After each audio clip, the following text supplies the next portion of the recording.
Bonjour Caroline Brunetti. Bonjour. Bon, nous nous connaissons depuis très longtemps et en ce moment vous avez une activité impressionnante. Écriture, film, documentaire, série télé. Oui, c'est ça. J'ai beaucoup de choses. Je me dis que la vie passe vite et plus la vie passe, plus j'essaye de faire des choses avec des belles personnes, des beaux projets.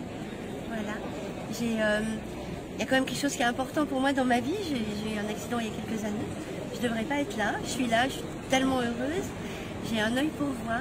Donc en fait, j'ai à la fois monté une édition pour que les personnes qui ne peuvent plus voir ou pas voir ou mal voir ou pas lire puissent profiter du bonheur de la littérature qui a toujours été mon pied, enfin mon équilibre en fait. Et donc on fait des livres audio cinématographiques, donc des livres audio avec une énorme mise en scène sonore. Oui, vous avez quand même réussi, Caroline, quelque chose d'exceptionnel. Adaptation, les droits Gallimard pour Jean-Claude Morleva. Oui, oui. Jean-Claude Morleva, c'est un écrivain que je connais, je pense, depuis... Enfin, comme beaucoup de monde, depuis très longtemps. C'est un immense écrivain jeunesse. Je pense que c'est d'ailleurs un immense écrivain tout court.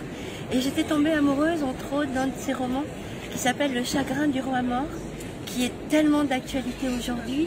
Et donc, je l'ai regroupé avec un autre roman qui me tient énormément à cœur, puisque c'est celui de mon père, qui avait été édité il y a très longtemps. Qui s'appelle À l'ombre des dunes. Et j'ai regroupé cette thématique sur l'amour plus fort que la guerre des hommes. Voilà pourquoi c'est d'actualité aujourd'hui.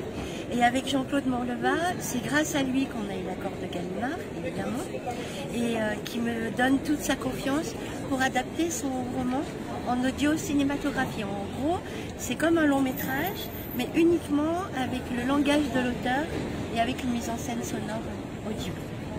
Et il y aura des très beaux événements organisés une fois que ces deux romans seront adaptés. On l'espère, à mon avis, pour la fête du livre l'année prochaine, ils seront prêts. Merci à vous, Caroline. Merci, c'est très gentil d'avoir pris le temps de m'interroger. Merci beaucoup.